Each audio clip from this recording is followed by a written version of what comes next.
I'd like to see a definition of public art that was about art that is of use to the community where it's happening or where it's situated. The challenge there is to go to the intent. The intent behind the public art matters because it's about that narrative of inclusion and belonging. And the best public art is about the process in which it's made. For me, I guess I'm particularly interested in public art being participatory, in it actually being of the public, by the public, for the public, in a public space. The way artists think about the world and communicate about the world in something that is tangible from something that's intangible can really, really help. Art has a real role to play. It's a big part of why we like to be here rather than somewhere else. Our identity about our place is bound up in that. You need to be able to walk a space and see yourself. Seeing it to be it is really valuable, especially for young artists and young participants. We need more accessible art.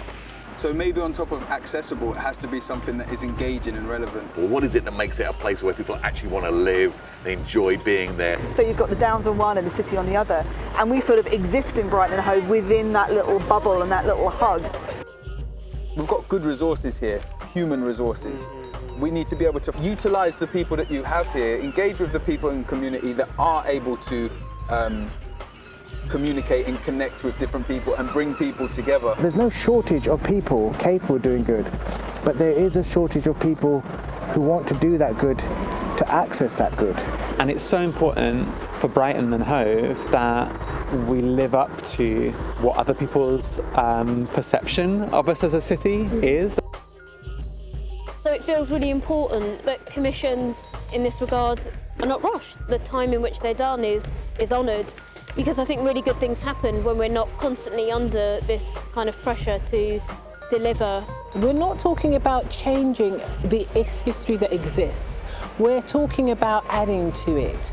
You know, there is a central story which is often told, right? But what about the supporting stories? Like, how are we going to inspire generations? How are we going to leave a legacy? What about our wider communities? How can we empower them through the arts? How can we empower their culture, their story? I don't think anyone should be watching this and thinking like, oh no, we have to like do all this extra work. Like, the rewards are going to be huge. 100%. I think we've got to bet on ourselves a bit, you know, and bet on the communities. It would be nice to actually be what other people think we already are.